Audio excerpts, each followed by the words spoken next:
A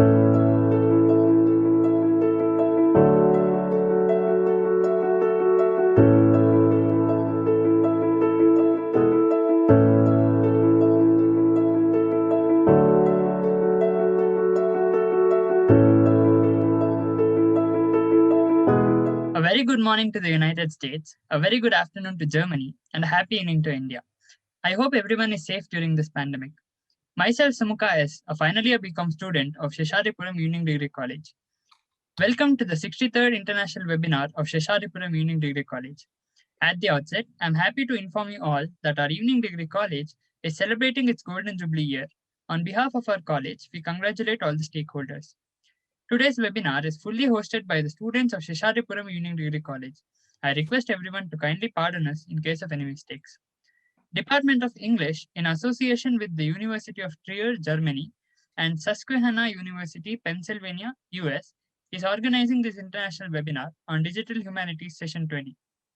I now request Nagasudha ma'am, Assistant Professor, Department of Commerce, to play a small video of our college. Over to you, ma'am. Begins with a small step, proving this statement true. It all began in 1930 when two women, educational enthusiasts, took up a noble initiative. In the erstwhile posh locality of Seshadripuram, Srimati Anandamma and Srimati Seethamma started a primary school with 20 children. Now, Seshadripuram Educational Trust, under its umbrella, has 36 institutions. It all began with the educational visionary Sri K.M. Nanjappa, the then President of Seshadripuram Educational Trust, in 1971, which has been a landmark in the history of education for the working students by starting Seshadripuram Evening College. Our college started with the primary objective of imparting formal education to the quality and needy. The college is affiliated to the Bengaluru Central University. Being in the heart of the city, it has an easy reach and connectivity. Its premises comprise of spacious building with good canteen, computerized library, business lab, browsing center, Wi-Fi facility, sports club, thus well equipped for all academic, sports, co-curricular like NSS, NCC, YRC, etc. and extracurricular activities throughout the year. The college organizes orientation program for freshers and guest lecturers to equip them. As most of us are working in the morning and studying in an evening degree college, it is very facilitative for us to excel in our jobs. Even though we are studying in an evening degree college, we are being provided many state level and national level opportunities to express our talents. Also, many cultural activities are being conducted. SEDC is engaged in various cultural activities throughout the year. There are numerous committees in the college that perform variedly on their behalf and have a lasting effect on the college, students as well as outsiders. Our evening degree college believes in the vision to ignite the minds of every student to identify and develop their inner strength, with the mission to promote holistic development of students by offering quality education and making them self-reliant and progressive. Our college NCC cadets will visit every academic year in Officers Training Academy Chennai and INS Kadamba Naval Base at Karwar. It will motivate our college NCC cadets to join Indian Armed Forces.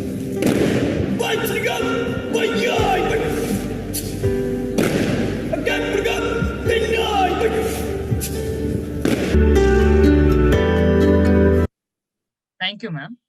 I now request Abhishek of third year BCom to welcome and introduce all the dignitaries to this international webinar. Over to you, Abhishek. A very good morning to US and good afternoon to Germany and a happy evening to India. I take this opportunity to welcome you all for the 63rd international webinar of our college. At the outset, I would like to thank all the office bearers of this great institution and welcome all of them.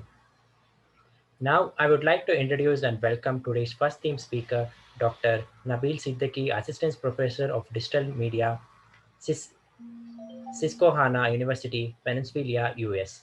Dr. Nabeel Siddiqui is a scholar of Digital Humanities, the History of Information Science, New Media, and Science and Technology Studies. He holds a PhD in American Studies from William and Mary and is a assistant professor of digital humanities at Susquehanna University.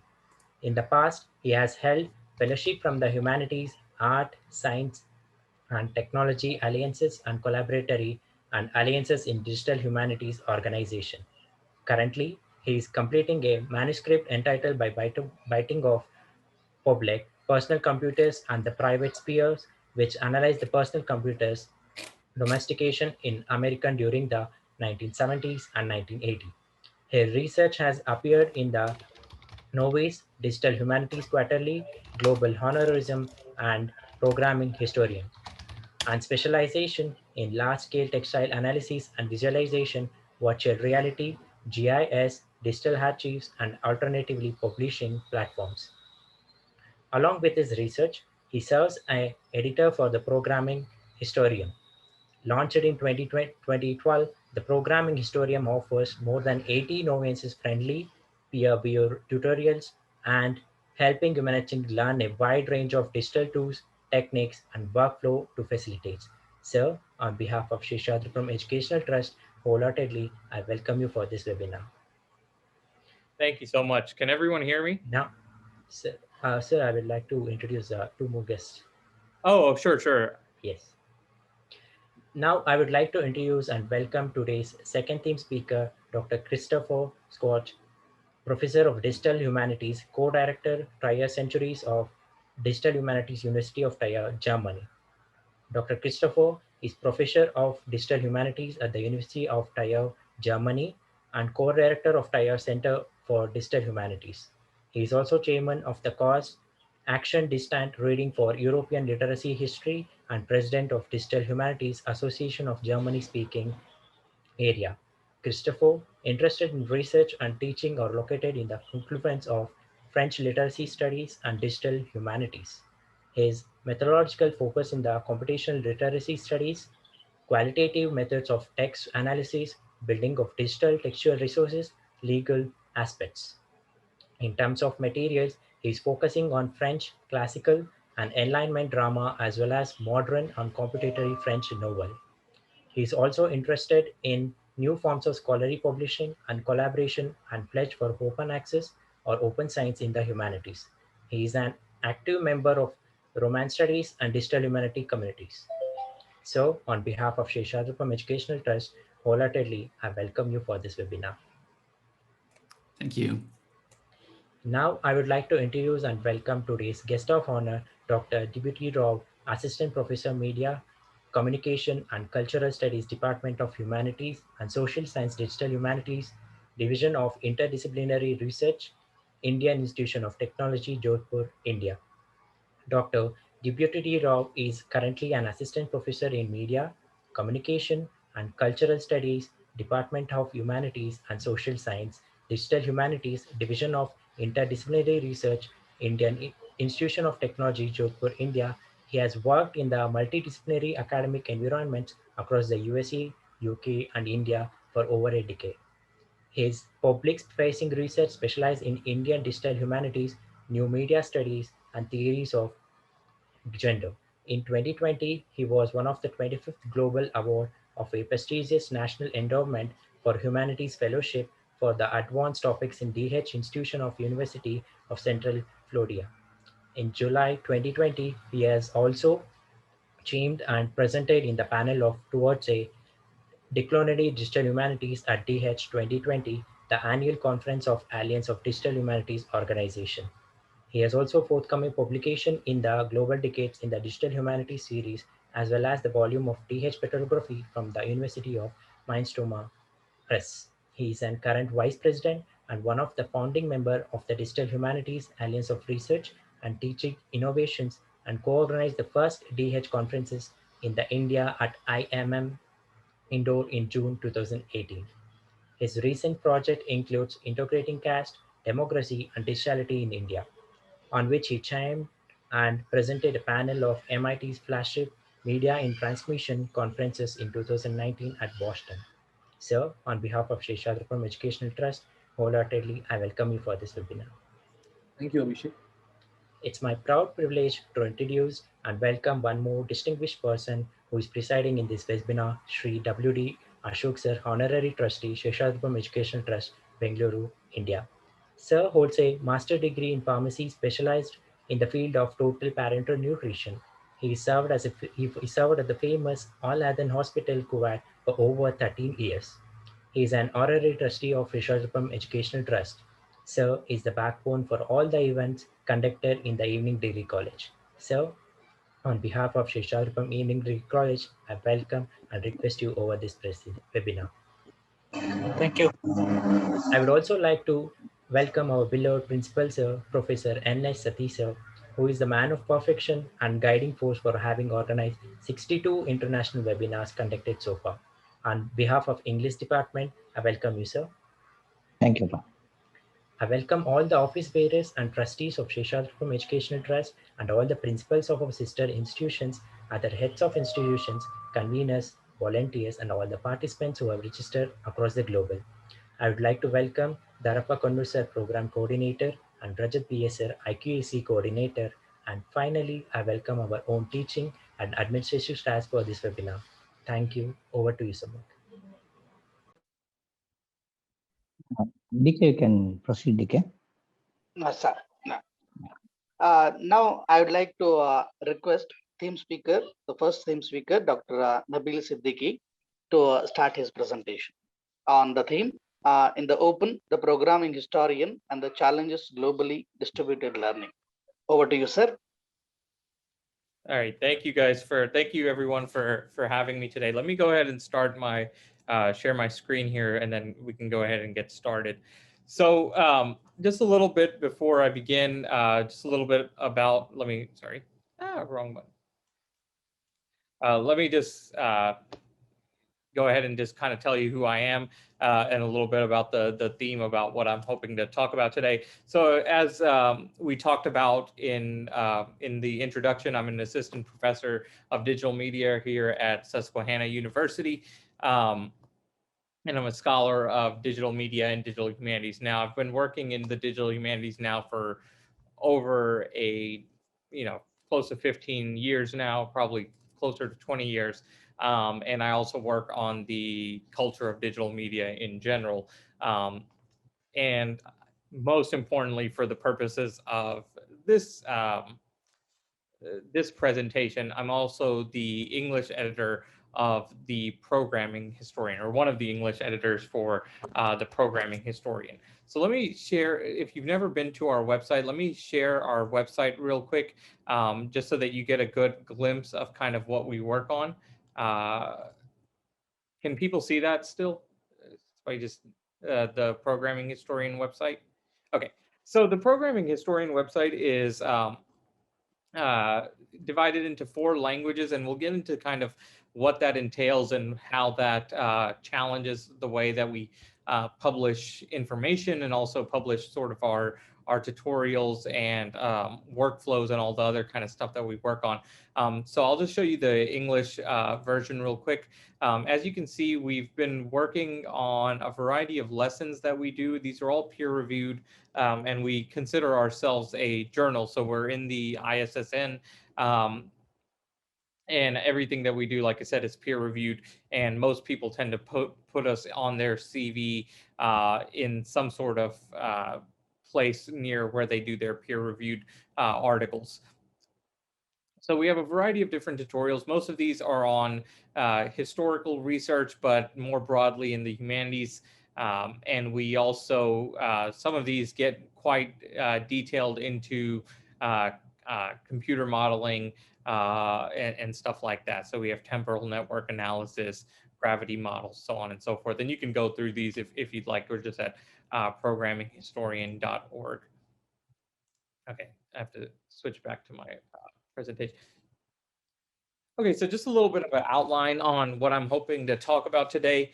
I'm just going to kind of provide an overview of the project that we're working on and its structure, a little bit about the technical infrastructure and makeup that's behind our project, how we conduct our peer review process, because it's very different from the ways that you might be familiar with in terms of academic publishing, and then kind of some of the issues that we've been having in terms of identity and diversity, and kind of broader issues that correspond with a lot of the concerns about digital humanities as a field more broadly. So we'll hopefully get into a little bit of that near the end. So what exactly I mean, I've shown you the website, but what exactly is it that we do? So this is kind of our tagline. We publish novels-friendly, peer-reviewed tutorials that help humanists learn a wide range of digital tools, techniques, and workflows to, that should say, facilitate research and teaching. And we began in 2007 and 2008 by William Turkle and Alan McKeeker. They're in Canada, and they actually began by working on a series of tutorials for the Python programming language. And this was part of a broader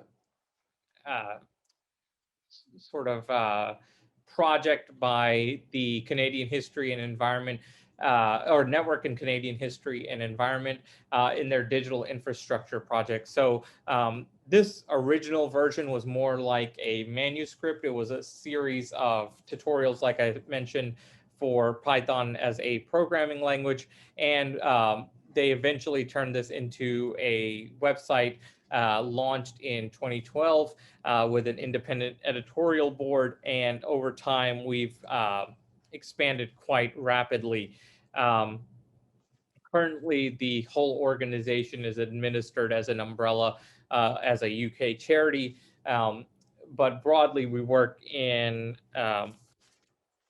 sort of a variety of different international and national platforms, national in this case being the UK, but international platforms.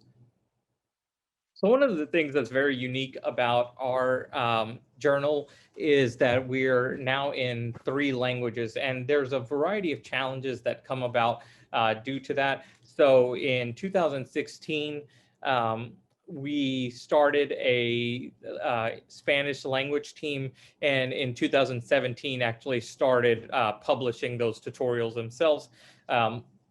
We held a workshop in Colombia in 2018, and kind of due to the success of our Spanish offerings and the publicity that they got, we began a French version in 2019, and just this year we began a Portuguese version. There's also a Japanese version, which we'll get into kind of briefly, and a lot of the development of that has to do with some of the back end that we've developed in order to allow people to publish material on our project here. So who is it that actually writes for our project? So a lot of our authors are relatively new to the Academy. We get a lot of postdocs, doctorate students, assistant professors that are interested in publishing, along with well-established academics as well. But I would say the majority of our writing or writers are usually somewhat new to the Academy, or at least relatively early in their academic career. And part of why we do that, most of the people that sort of do that or try to contribute to it, oftentimes use it as a way to kind of learn by teaching. So they're usually interested in developing some sort of skill set or some sort of computational literacy, and they will write a tutorial or an article. You know, we call them tutorials, but like I mentioned, we sort of think of them as articles in a journal in order to help them learn this material themselves. And most of our writers come to us. So we have solicited various lessons in the past. So you could see that you know, we've given out on our blog something. You know, this is just an example: the 7 more lessons no one's yet written but need writing. And if you look on our blog, I believe there's a couple of you know, if you're interested in contributing, I believe there's a couple of ideas available there. So if it's something that's in your expertise, I would highly recommend that you kind of go on the blog and try to see if there's a way that you can contribute. Now, one of the things that's very interesting about our project is who visits. So, like I said, we've come into this challenge where we've gotten a lot of people that are interested in publishing, and there's really no area in which they can publish some of these computational skills that they've developed, or to sort of demonstrate that to a traditional tenure committee or hiring committee. And so we think of ourselves as a journal, but at the same time, right now, unfortunately, we get minimal or no traffic from libraries or Google Scholar. So most of the people that come to us currently are finding us through social media. Usually we have a social media, we have a Twitter account, Facebook account, stuff like that. And then people just kind of post about these tutorials when people ask how to do various stuff or want to learn various skills in the digital humanities. So we get a lot of, or most of our traffic from social media. We've got a lot of people just kind of uh, go on the main website and then they bounce off. Now, I wrote that this is within normal range. So what that means is, like most websites, a lot of our traffic isn't sustained. People just kind of check out the main website and then they head out and go to wherever they want to go out afterwards. But it's kind of how people use the internet more broadly. Now, one of the main things, and I think one of the things that makes it very important for an Indian audience, is that we've gotten a lot of traffic from India. And I think that's really important to understand kind of the dilemma that we're at currently, and also ways in which anybody that's kind of in the audience could contribute if they're interested. So, as I mentioned, we try to target historians or humanities scholars more broadly. So, although we're called the programming historian, we get a lot on literary text analysis, stuff like that. And so people do come to us to do stuff in the humanities more broadly, but obviously based on the name of our website, we're targeting historians, right? So India became a big user in 2014. And what's interesting about well, let me actually go ahead a few slides to show you a thing, and then come back. You'll see that this was just published. This wasn't published, but this was sent out to us internally in the team. And as you'll see, our largest traffic now comes from India. So we're actually more popular in India than we are in the United States or any of these other countries, as you can see. So most of our traffic actually comes from India. So why do people come from India to our traffic? This is something that we've been grappling with as a team. And also what we found is very kind of peculiar for the digital humanities, but I think demonstrates kind of our broad appeal. So most of the people that come to our website actually just go to our basic Python tutorials. Now, as I mentioned, these were tutorials that were put together for that original project in 2007 or in 2008. And they're actually, when you sort, we have a sorting feature, as I showed you, by difficulty. They're kind of at the bottom of the difficulty. So these are basic Python tutorials, and they contribute to the largest amount of traffic. And most of the stuff that we find is that they're centered in heavy areas of India known for their computer science or the IT industry. And so what we found is that although we're targeting academics, we actually get people that are just kind of broadly interested in programming or broadly interested in the computer industry, using our tutorials as kind of general purpose learning tools or educational tools. And so we've really reach a broader audience than most academic journals do in that regard. So how do we kind of facilitate all this? Why is it so popular, and why are we a little bit different than what you might consider a normal academic journal, outside of the fact that we publish mainly tutorials rather than articles? So we're on Git, and we use Git and GitHub to facilitate all our work. So, this is kind of a joke where it talks about what Git is. If you don't know what Git is, technically it's a distributed graph theory tree model, but normally people just kind of type in some codes or some commands and memorize them. But what it allows us to do is to do everything out in the open. So we have and we'll get into their peer review process in a bit. We use everything that Git allows.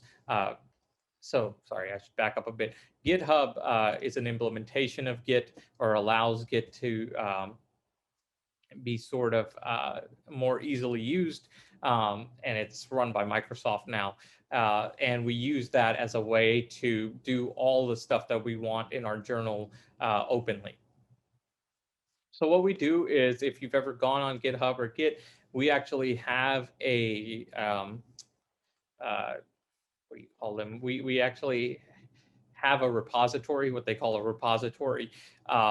And although these things are usually used to do coding and stuff like that, so anybody that's kind of done some coding might be familiar with GitHub, we actually use the issues section as a way to conduct open peer review process.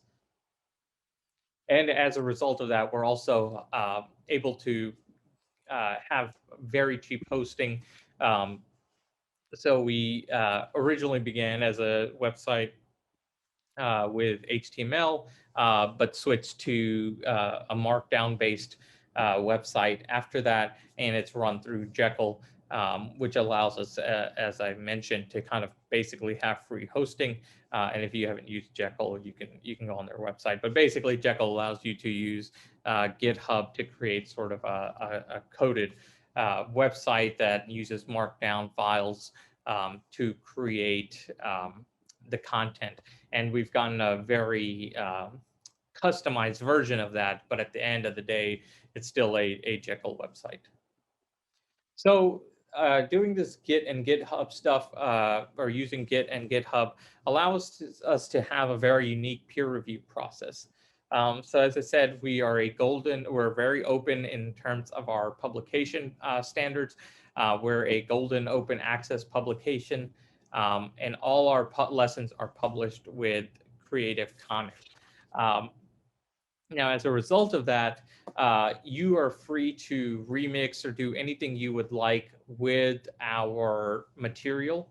And we actually had individuals in Japan create a Japanese version of our website.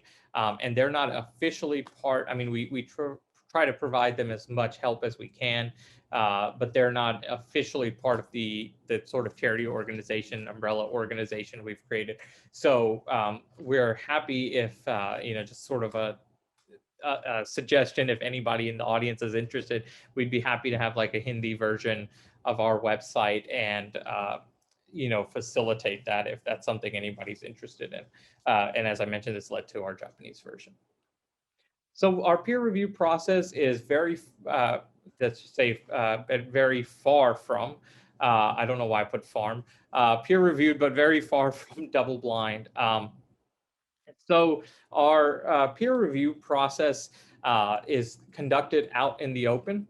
And we oftentimes have a great deal of difficulty finding reviewers due to the tech requirement that's required on the back end. So most people will need to be familiar with Git or GitHub and how that kind of infrastructure works in order to be a part of our peer review process. But at the same time, we do conduct all these peer reviews out in the open. So we're not double blind in that sense. Everyone knows who's the person responsible for the peer review, who published the article, and that comes with a variety of problems itself. Part of what led to the onset of double blind peer reviews and why they exist is to remove bias and stuff like that.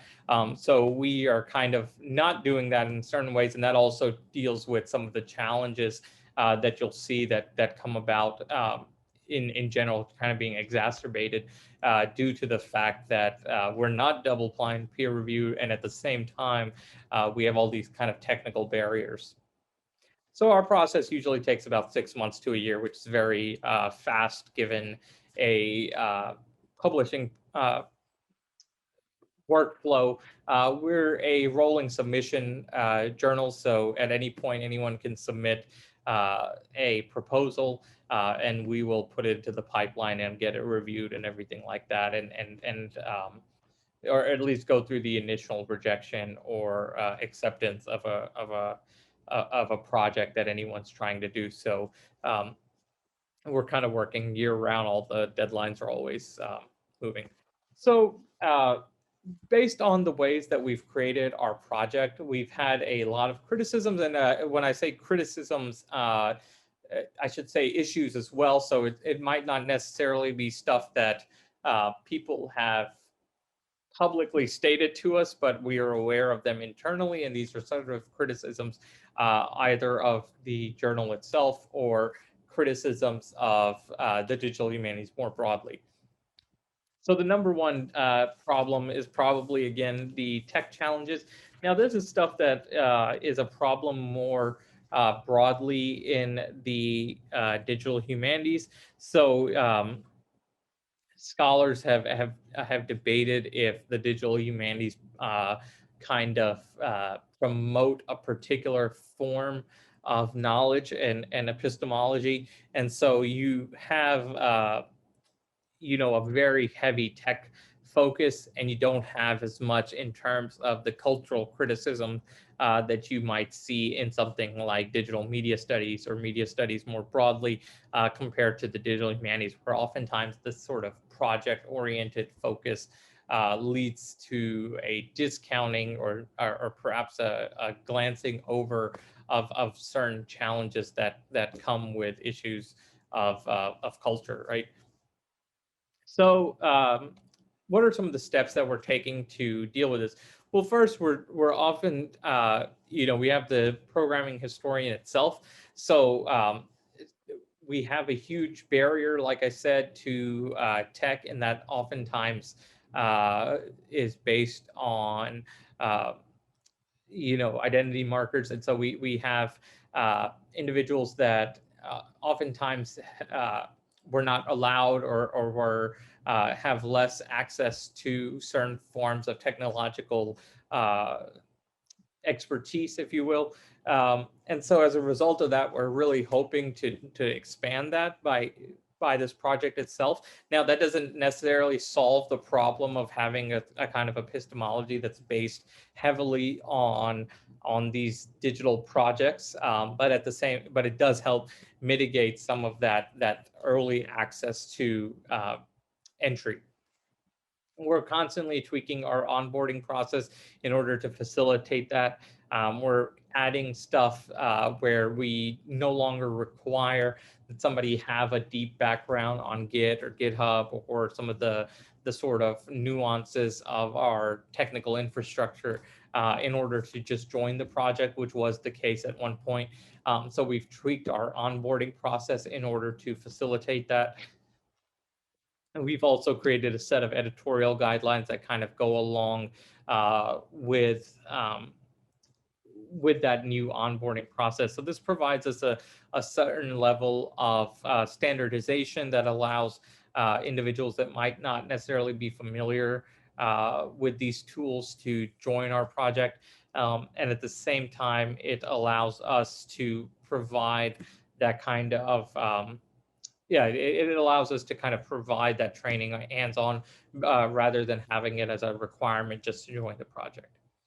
So you can see on our website, we also keep everything available in terms of how we review things, how somebody would be onboarded, technical contributions, editorial guidelines. So this is very different than your traditional journal in that sense, that we have all this available for anyone to see. And you can actually post, like I said, in our on GitHub issues in order for you to contribute if you think that there's something that we're doing incorrectly.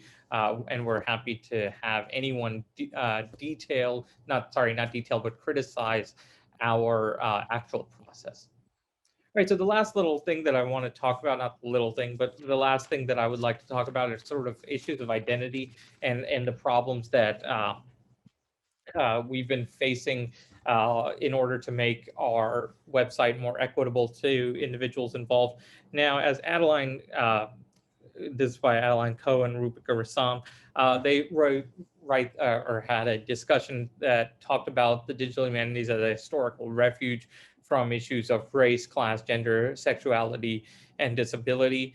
So as the broader humanities deal with these issues very prominently in most scholarship, digital humanities does not oftentimes deal with these issues.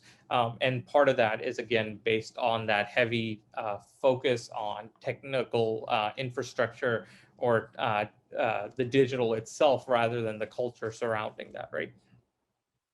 So we have a great deal of problem in terms of nationalism.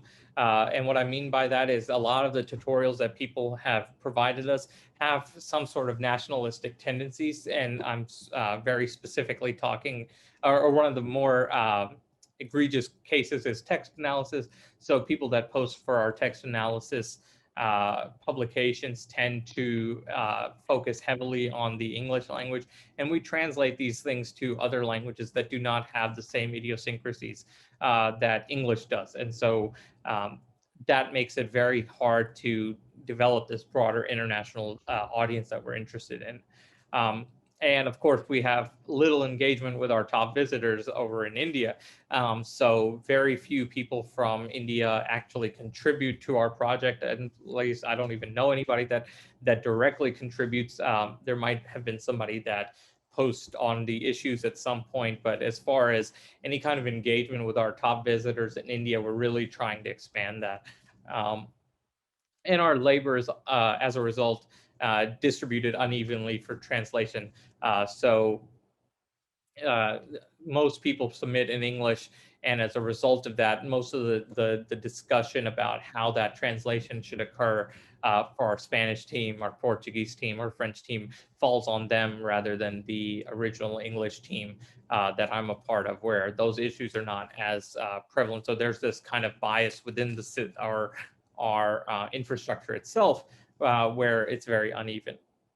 And one of the bigger issues that we're dealing with are issues of gender. So when we started in July 2012, only 23% of our authors were women.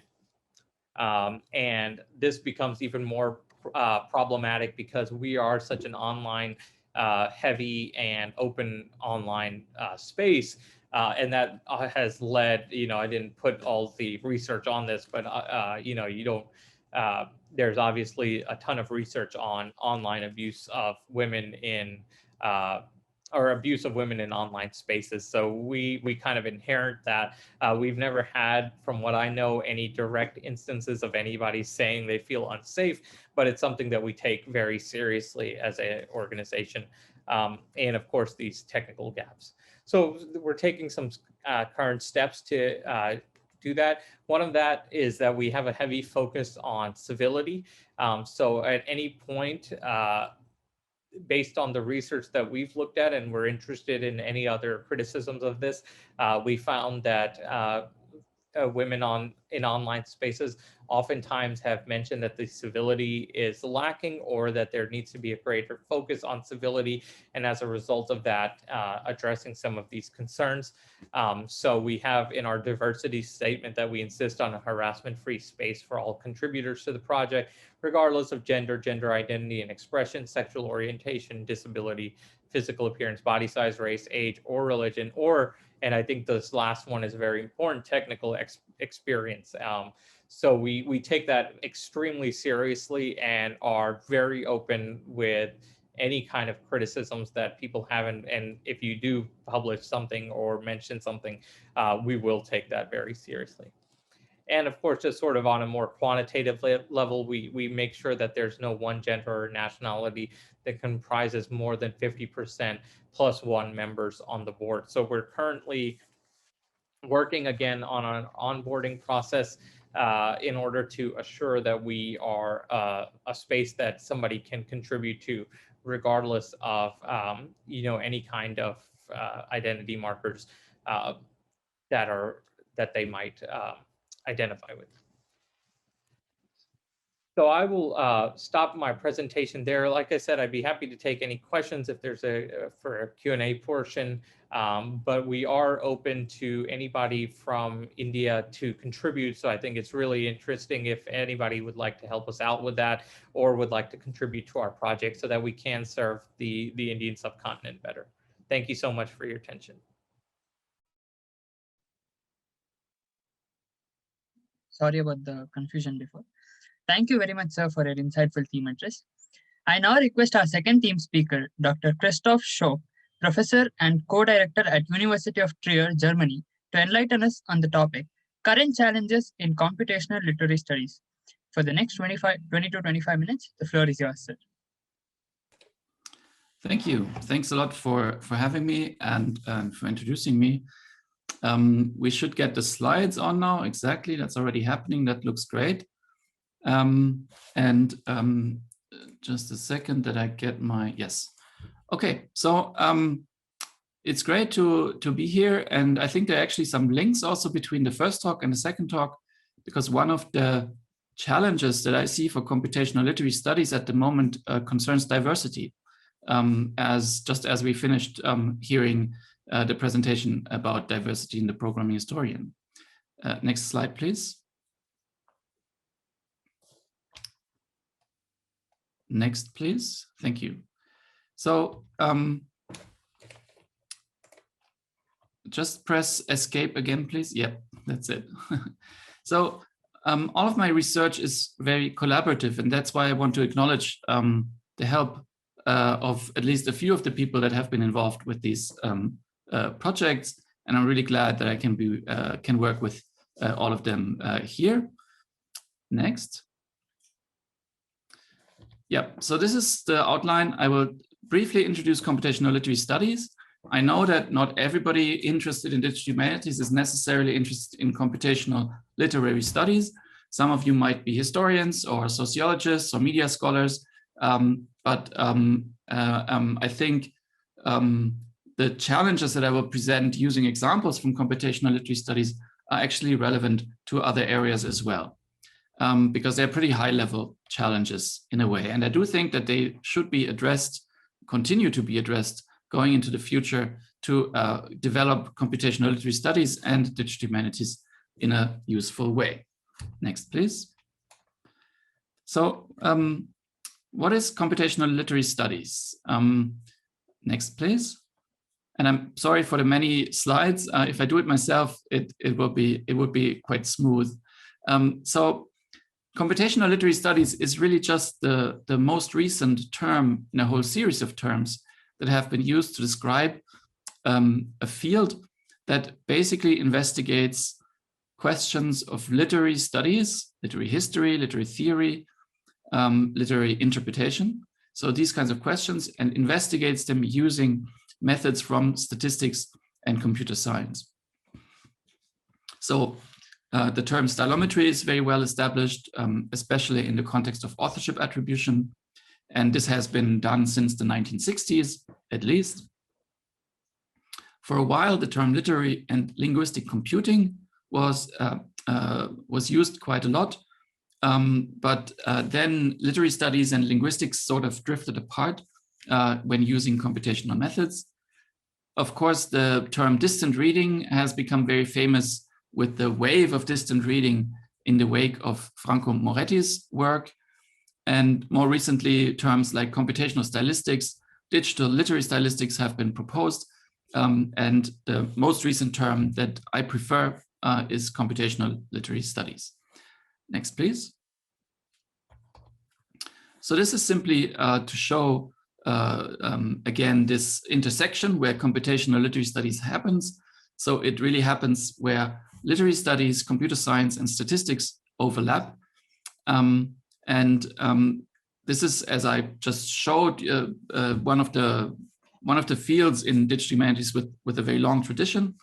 And the research questions that are relevant to computational literary studies, they are on the one hand those of established literary studies, but on the other hand also those that appear when you try to answer literary questions using computer science and statistics, because you need to adapt your methods. And indeed, those the 4 challenges that I will talk about now, they derive from this, this intersection in a way. So the first challenge, next please. The first challenge is operationalization. And what is meant by that? Next, please. So basically, yes, and you can just fill in the slide until it is complete. Yes, sorry, one back and perfect. So operationalization means creating an explicit link between concepts and formal features.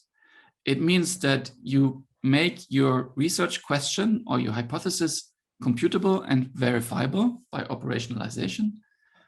It usually means that your research becomes more complex, but this happens mainly because complicated or complex issues are broken down. So in a step of decomposition in a way, when you operationalize them. And that also means that this complexity becomes more manageable. You can better handle it. And some of the examples in literary studies are concepts like subgenres. How do you, measure or identify a subgenre, a literary subgenre, like a novel or a crime fiction novel or an adventure novel? Or canonicity, what is canonicity? Is it the quality of a text? Is it depending on the reception of the text? Is it something to do with the intention? Is it complexity of a text or interpretability? So there are many options, and depending on how you break it down, you will have to deal with different sub-aspects of that concept. And it's the same for complexity of text or for distinctiveness, etc. And this last term, distinctiveness, that's the one that is really at the heart of one example project that I would like to quickly present. Next slide, please. So this project is called Zita and Company, and it is about distinctiveness or keyness. And distinctiveness refers to words or other features than words, but let's stick with the words that are characteristic of one group of texts when you compare them to another group of texts. So they could be overrepresented, just more frequent, but they could also be, this could depend on other aspects. And what we want to do in this project is to model, implement, evaluate, and use such measures of distinctiveness or keyness. And the first step for that is to build a better understanding of what distinctiveness really is. Next slide, please. Just to give you an example of the kinds of texts that we work with in this project, I put some book covers here. So this is about contemporary French novels, mainly from the 80s and 90s. And you see here some, on the top row, some crime fiction novels with this black and yellow color scheme. And on the bottom row, some science fiction novels with these very colorful and imaginative covers. And so we're comparing the texts of these different types of novels. And we want to extract words and other features that are characteristic of crime fiction or characteristic of science fiction.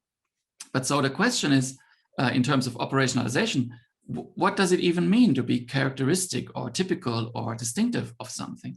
And so to approach this concept, you have to break it down. And that's what I tried to do on the next slide, please. So what is distinctiveness? And you can look at it from two perspectives. One is this qualitative concept. What does it mean to be characteristic or distinctive for a word? So it could express what a text or a group of texts is really about. Like crime fiction is about crimes and investigations and, interrogations, things like that. It could also be related to salience. So to things that you notice when you read, for example, a crime fiction novel.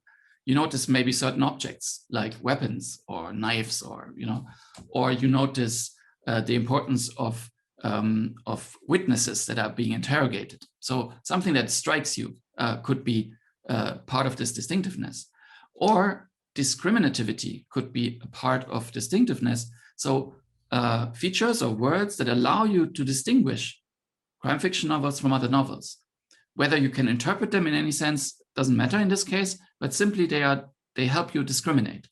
And that's an aspect another aspect of distinctiveness on this level of the qualitative concept. And then on the other hand, you have all these different measures, statistical measures, quantitative measures that are supposed to allow you to extract features from the text when comparing them. And there are all kinds of them. There's the log likelihood ratio, the t-test, Burrows-Zeta, and many more, like 2 dozens at least. And what we investigate in this project is how these different methods, measures, link up to different aspects of distinctiveness. And that's the kind of breaking down that I meant and that I want to really make, put to the front of this operationalization. Okay, so this is challenge number 1. How can we how can we gain an understanding of the concepts that we want to analyze in texts that allow us to evaluate the match or the usefulness of certain statistical measures in order to investigate that that concept that we're interested in. But let's move on to the next challenge. Next slide, please. Yes, and we just skipped this one, and you have to click to the right now. Yes. So the next challenge, I'm sorry about this slide mishap. So next challenge is metadata. And sorry, you have to go down, please. Yes. And so the first question is, why is metadata so important? And the reason for that is simply that in the first wave of computational literary studies, we used relatively small corpora, maybe a few dozen texts, maybe 100 texts or 200 texts. But the current wave of computational literary studies is about ever larger text collections. First, we started working with thousands of texts, and now some people in our field are working with millions of books, like the Hathi Trust provides 17 million of volumes. So metadata helps us do analysis that go beyond the canon. So they go beyond the well-known, well-studied text that everybody knows and everybody reads.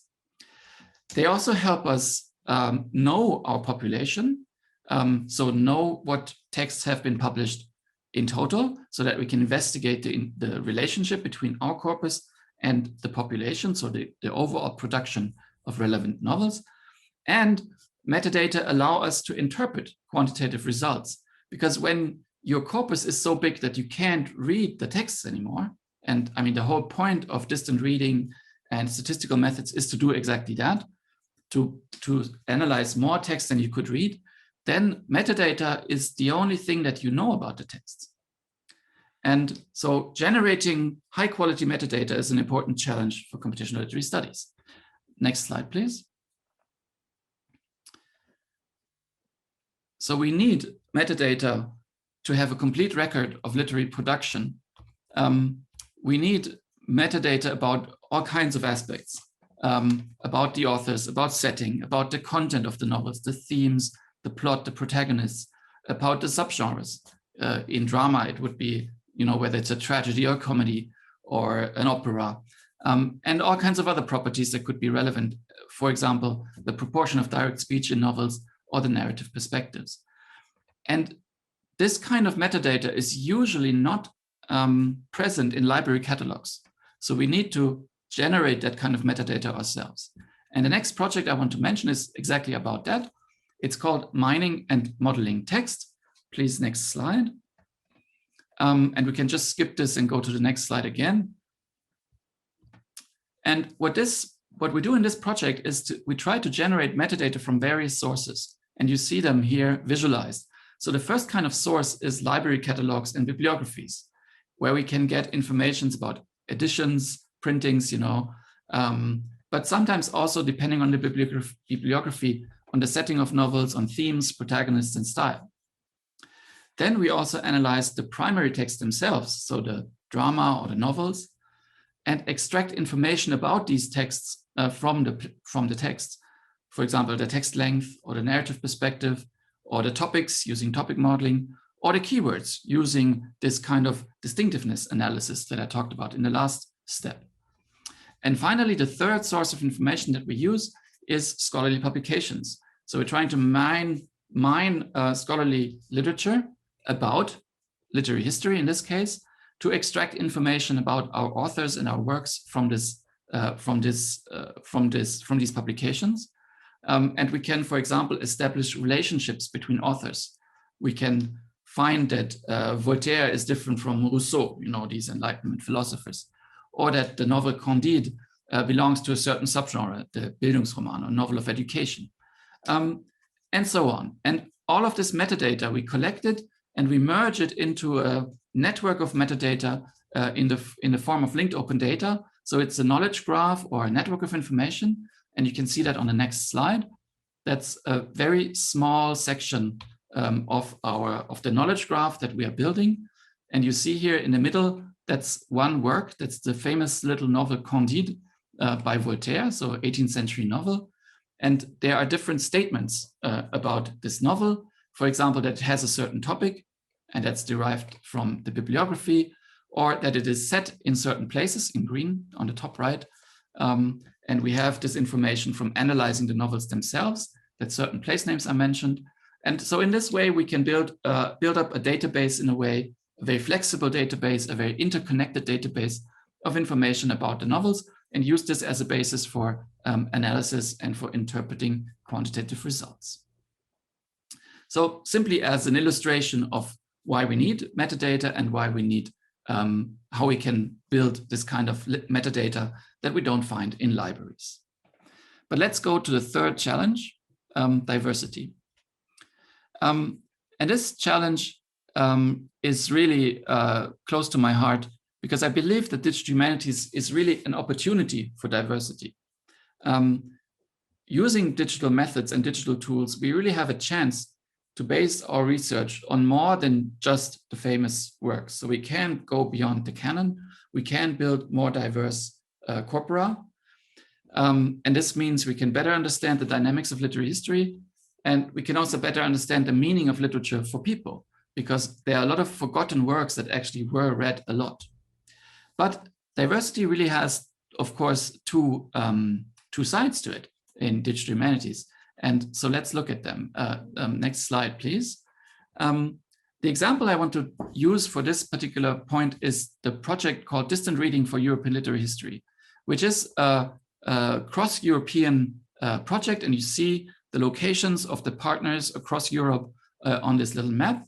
And there are really two aspects or two dimensions of diversity in this project. And we see them on the next slide, please. So the first dimension of diversity here is really in corpus building and text analysis. So we want to work not just on English, and this is where this talk is a bit similar to the one on programming historian. We want to cover the literary production across Europe in multiple languages. And we want to go beyond the highly canonized novels and also include forgotten novels. We want to include a gender balance in authorship in these corpora, and we want to include a wide range of kinds of novels, so a diversity of novels to be analyzed. But of course, this diversity also concerns the community we create. So there we take a lot of steps to ensure that the project is really carried by people at a diversity of career stages. So there were various leadership positions within the project, like working group leads, working co-leads, coordinators of different aspects of the project. And we try to make sure that these leadership positions are not just taken by, established scholars, but also by early career researchers who bring their perspectives and their experience and their motivation and their energy to the project. And this diversity doesn't cover just career stages. It's also about gender balance. So a lot of our leadership positions are held by female scholars, and it also concerns geographical balance, because in Europe there's quite a disbalance in terms of the countries and the kind of resources they can put into research. So there are some less research intensive countries or less well resourced countries in Europe. And it is one of the key aims of this project to involve many of them in the leadership, but also, of course, in the learning and building of resources. And just one example to finish, and we can look at the next slide to see in what way this ambition also creates a paradox. Now, this table, we don't really need to look at it in detail. Just look at this one column on the left that says language at the top. You see that we are currently working on 18 different languages. And I know that India is a massively multilingual country. So maybe that is something that we could, we can learn from you, how to deal with these things. But so we are dealing with 18 different languages. Some of them are, big, well-researched languages like English, but also German and French maybe. And others are much less resourced and less well-researched, and especially digitization hasn't taken place at the same level. For example, for Serbian or Romanian, that's the case. And now the paradox that appears is that we want to encourage a diversity of languages, including smaller literary traditions. That's why we're working on these 18 different languages. And we also want to encourage a diverse composition of the corpora. So with unknown novels and known novels, with novels by female authors and male authors, with long and short novels, early and late novels. And actually, for the smaller languages, it is very hard to reach this kind of balance of all these different diversity criteria for the corpus.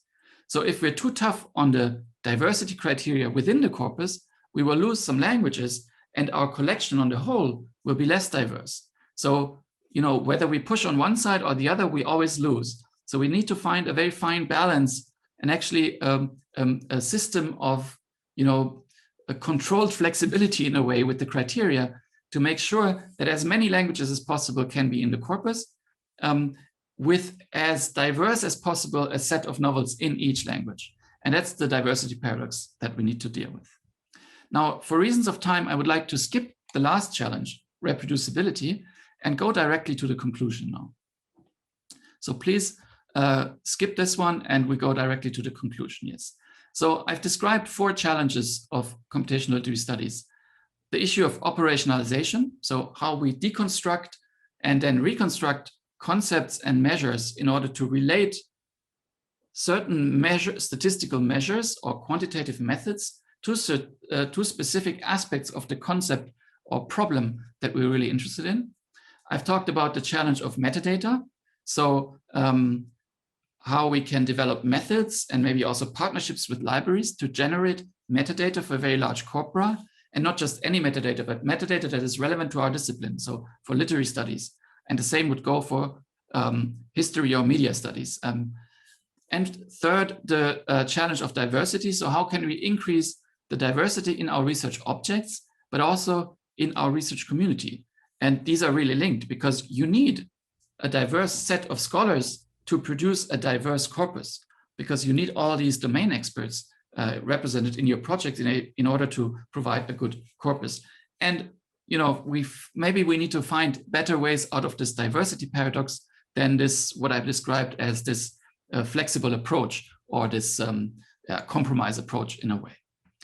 And the last challenge I haven't really talked about, so I'm just going to skip it here, but I do think that reproducibility, so how we can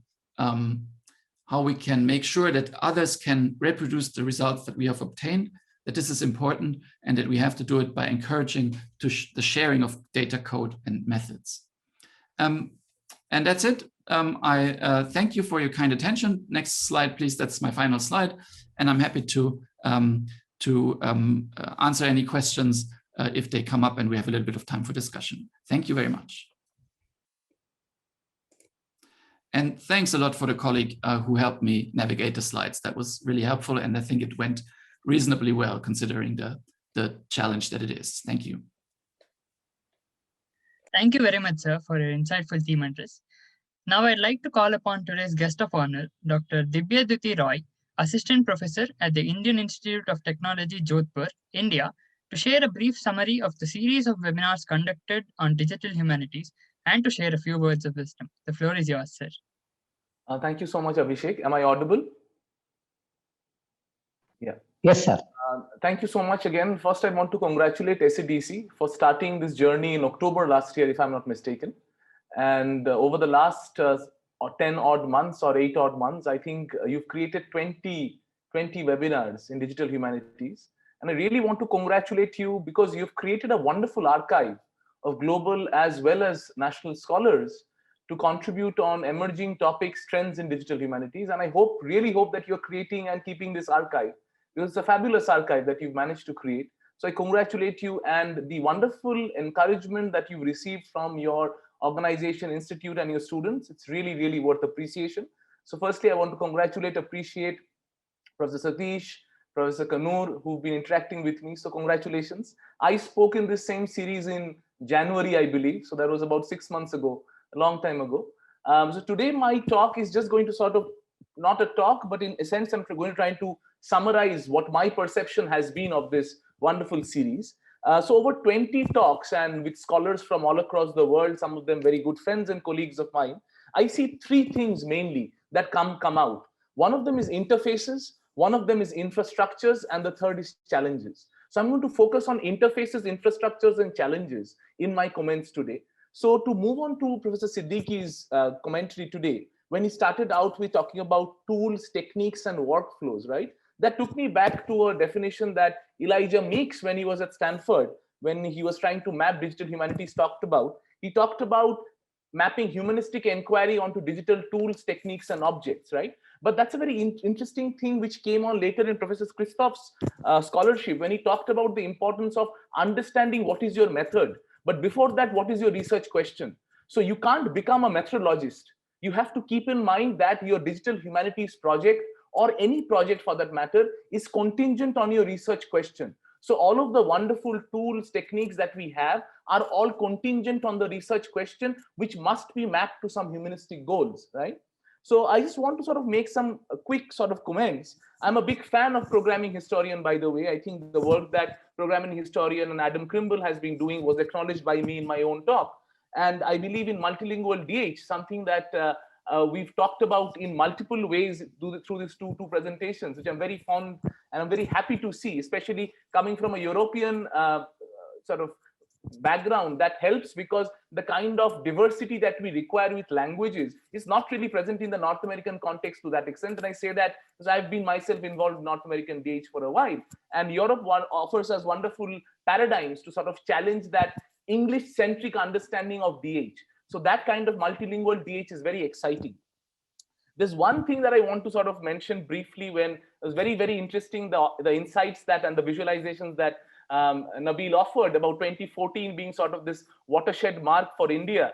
And I would like to, in a longer conversation, actually trace that 2013 December became some sort of a watershed mark for various DH events that happened in this country. And of course, DH is not something new in this country. There have been projects like Project Madurai, which have been there from the early 1990s, which is a digitization of ancient Tamil classic texts, right? And it was a very loose collective that did DH at that point of time. So we need to acknowledge that DH does not look in this space the same as it does in Anglo-American spaces, right? So the diversity of DH that India offers is fabulous, and may in fact offer ontological questioning to the way we term DH in general.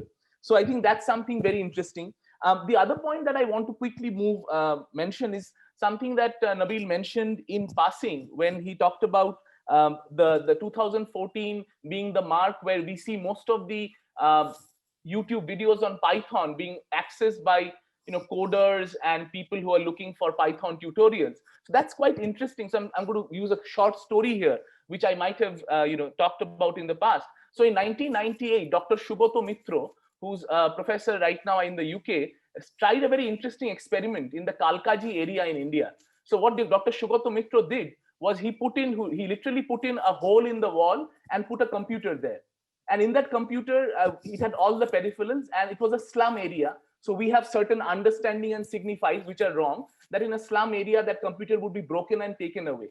So 1 week later, when Dr. Subroto Mitra went back, he realized that not only had the kids understood how to use that computer, they developed a new vocabulary with it. Why do I use that story? I use that story because the kind of hack versus yak debate, right? Who makes and who creates, who programs and who theorizes. That debate may not be as relevant in the Indian context as it is in other contexts. In India, the hacking and the yakking all happen simultaneously, right? People are learning to program while they're learning to understand what are humanistic questions at the same time. So that's something I wanted to quickly mention. And finally, I think what Professor Christof mentioned quite in detail, the problem with diversity and whiteness and the gender problem in DH. And this is Professor Alan Liu has mentioned this quite a bit in detail. And that's something that needs to go back to the ontology of DH per se. How does DH emerge? What are the institutions in which DH emerges? What are historically the questions that DH has been asking? We have to answer, go back to that historical tracing and see what are the questions that DH has been asking. Are those questions that prefer certain forms of subjectivities and certain identities in general, and how do we challenge that? I think that's very important to question the ontology of DH per se, right? And that took me back to obviously Lisa Spiro's writing, which is, this is why we fight, defining values in digital humanities. That's something that I'm very fond of. And coming to the sort of my last comment on Professor Siddiqui's presentation, when he talked about how programming historian doesn't get a lot of hits from Google Scholar. I think that's very important and interesting to point out that even when you search DH from the global south, we only get some canonical writings that are reflected.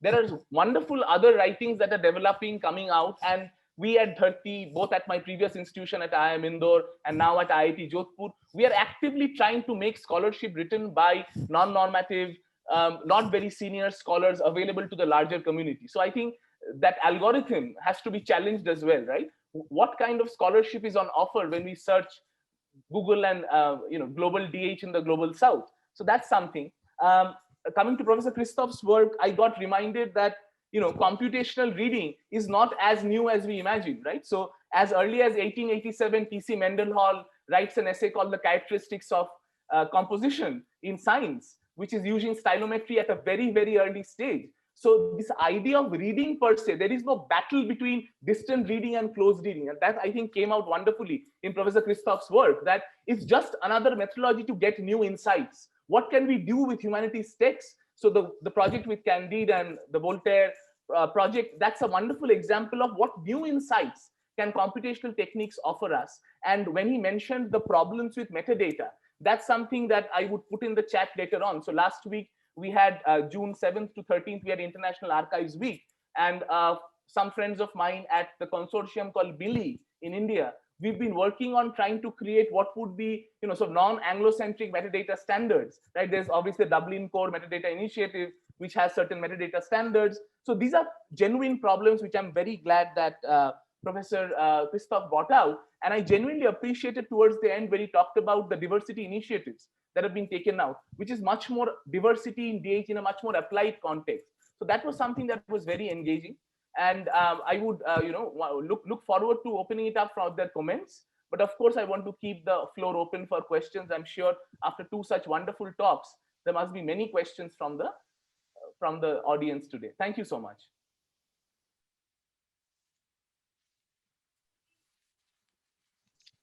Thank you very much, sir, for your insightful summary on the topic. Now the floor is open for the interaction. We will take up questions which we have received in the chat box and from the registration forms. I now request Vinay Sagar sir, Assistant Professor, Department of Commerce, to moderate the interaction session. Over to you, sir. Thank you, Sumak. Very good evening to all the dignitaries in the webinar. My first question is to Dr. Nabeel. Sir, can I go with the question? Yeah, sure. Yeah. Sir, what kind of support do you expect from interdisciplinary departments to develop DH? So, I mean, I think that one of the things that interdisciplinary departments can do in order to deal with DH is kind of what was just talked about. We have to take a variety of steps in terms of understanding what the culture that surrounded DH and its development, where that culture comes from and some of the issues that come through that culture. So interdisciplinary departments, I think, are interesting because my own PhD is in an interdisciplinary program. And part of the reason why I joined that program was because having gone through sort of a master's in a history program, there was a very narrow lens on what digital humanities, digital history would entail. Whereas when we went to sort of an interdisciplinary field, I could kind of look at not just sort of historical developments of digital humanities, but also some of the cultural and contemporary issues that were surrounding issues of diversity, issues of algorithms and stuff like that. So I think interdisciplinary departments are in a very unique place in terms of digital humanities, especially in critiquing digital humanities, because rather than sort of focusing heavily on the kind of foundations of a particular field, they can really challenge those fields and make it so that we can see why these issues are coming out, are occurring from a different lens. So in terms of support, I think that's just the main thing, is that interdisciplinary departments as a whole provide a multitude of lenses that are really important in critiquing the age that are not necessarily possible from standard disciplines. Yeah, thank you, sir. Thank you for answering the question. My next question is to Dr. Christof, sir. So can I go with the question? Yeah. Sure. Sir, where do you wish to see DH in 2030? And what kind of research do you expect in near future? So that's two tricky questions, but so I think that we see at the moment, at least, you know, around me in Germany and Europe, we see that digital humanities is becoming more and more differentiated into subfields. So, you know, computational linguistics, computational literary studies, digital art history, digital musicology, digital and public history. And the digital humanities as this, you know, umbrella for all of these different strands of research, and also digital media and, you know, digital culture studies. This umbrella is still important as, you know, as an identity, and for, you know, because we have shared values, we also have shared methodological concerns. And indeed, the challenges that I presented, I believe that they are challenges of digital humanities as a whole as well. It's just that my examples come from computational literary studies, which is what I do. But this differentiation, I think, will become stronger. And it is an opportunity for these digital subfields also to integrate more strongly again with the established different disciplines. So to, you know, to re-enter the musicology and the history departments. So I hope to see, I know that it's important for digital humanities to establish itself as a discipline in a way, but at the same time, I really do hope for this differentiation and reconnection to the individual fields, because what we don't want to see is digital humanities as a silo discipline that is separate from the rest of the humanities. That would be a missed opportunity. So that's what I really hope for. And in this sense, I think that research that works toward that this kind of goal is something that I would like to see. So the challenges that I presented, if they are being addressed, that will support digital humanities as an open, diverse, and, you know, scholarly, you know, and methodologically solid field. And at the same time, doing this in these different specialties will help us reconnect to the individual disciplines as strongly as we can, and make sure we don't disconnect from them. So that's what I would hope for. Yeah, thank you, sir, for answering the question. And my next question is to Dr. Roy. Sir, can I go over? Yes, please. Sir, do you think that we get sufficient funds to do research on DH? Is that the question?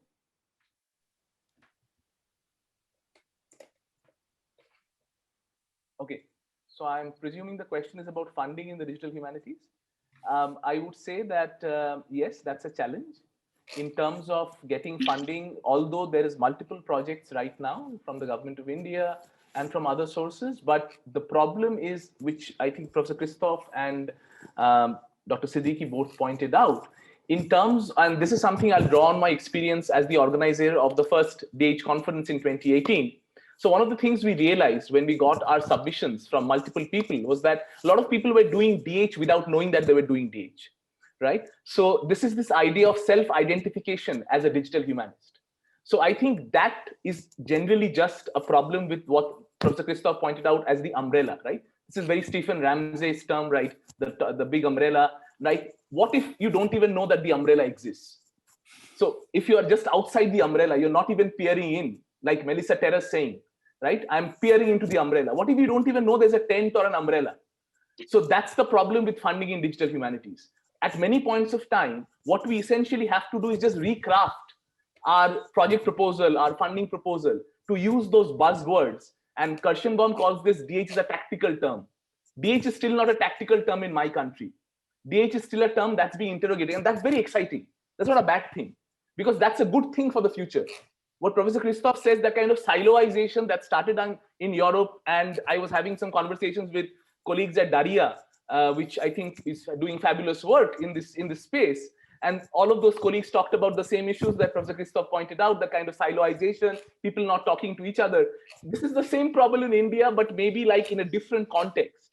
We are not talking to each other, and we are not realizing that these all conversations can come together. So these kind of siloizations have existed for a long time, right? So science and technology studies has always had a foot in humanistic inquiry, but we need to create those conversations. So my answer to that is, even before the funding question, my hope is the history department talking to the literature department? Is the literature department talking to the mathematics department? Is the mathematics department talking to the engineering department? That's something we have to do. And then we'll see funding silos broken down, right? Short answer. Thank you so much, sir. This is all from the Q&A session. Thanks to all the speakers. Over to you, Sumak. Thank you, sir. Thank you very much, respected speakers, for answering the questions of the participants. A small announcement before the presidential remarks. We will now send the feedback form link in the chat box as well as to your registered email address, which will be active for the next 48 hours. Kindly fill in the same and send back for the e-certificates. The e-certificates will reach you within 7 to 10 days. Very shortly, we will meet in the upcoming international webinar of our evening college.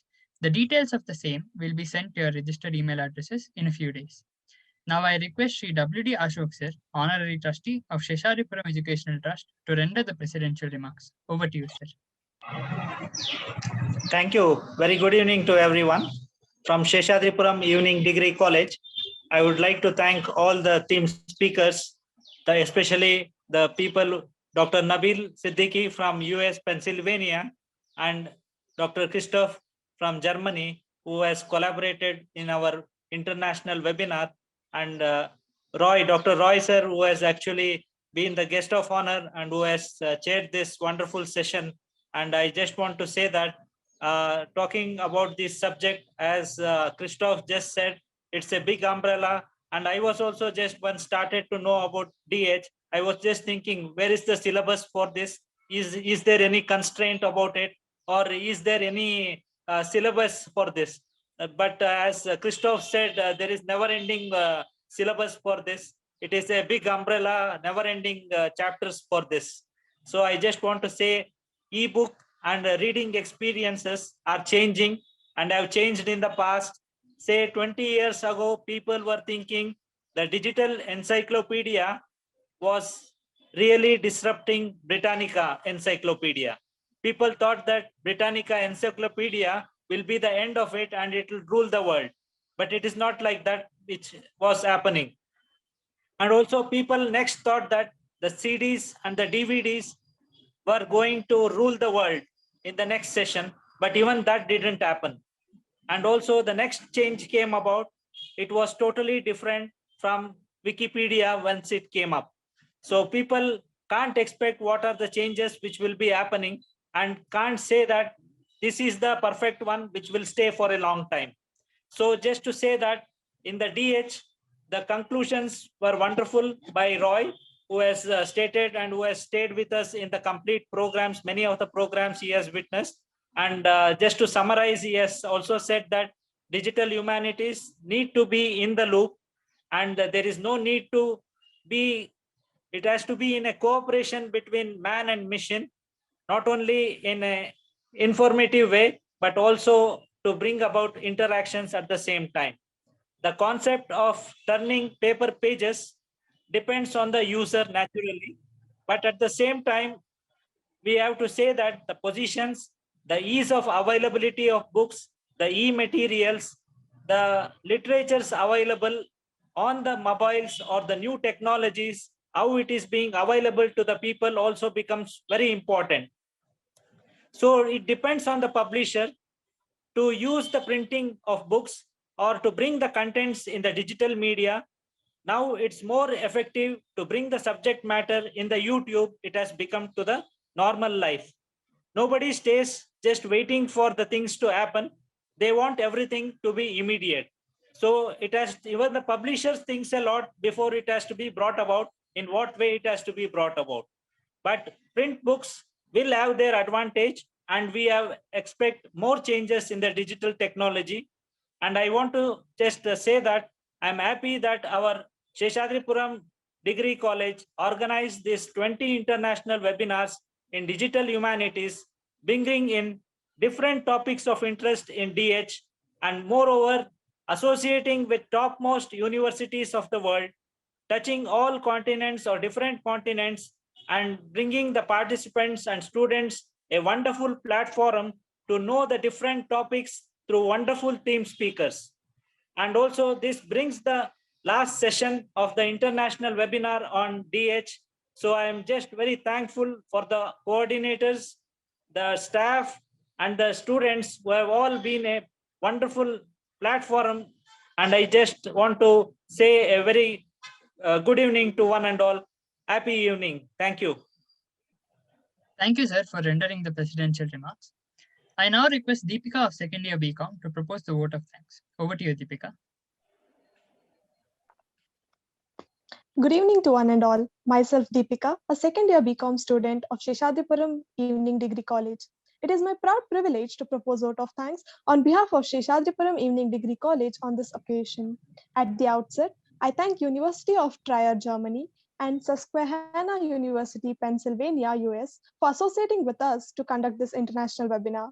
I would like to express our sincere gratitude to Dr. Nabeel Siddiqui, Assistant Professor, Digital Media, Susquehanna University, Pennsylvania, US, for presenting an interesting theme talk on the topic In the Open, the Programming Historian and the Challenges of Globally Distributed Learning. I'm humbled and grateful to you, sir.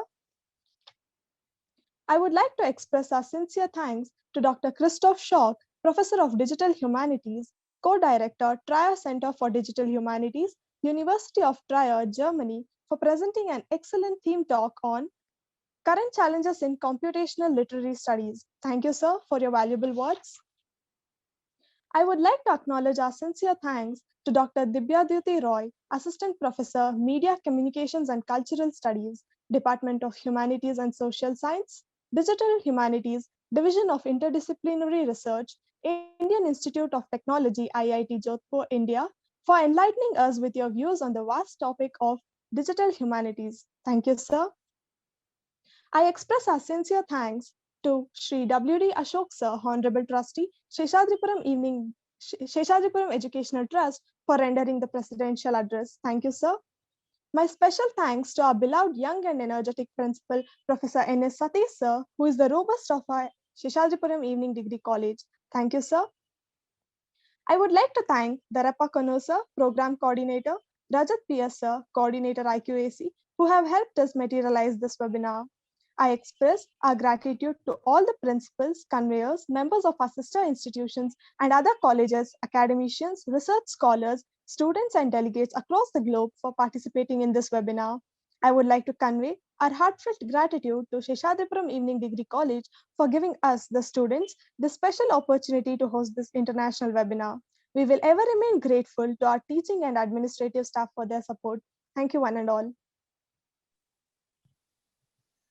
Thank you, Deepika. Once again, thank you, one and all. Principal, sir, can we conclude? Yeah, okay. Sure. Thank you, Nabeel, sir. Thank you for joining with us. Thank you.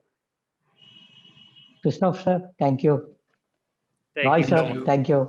Thank you, guys. Thank you so Thank much. you, sir. Thank you. Ashok, sir, thank you for presiding, sir. Thank you, sir. We are concluding the session, sir, now. Yes, please. Sudha ma'am, you can stop Yes, sir. Facebook and record now. Yes, sir.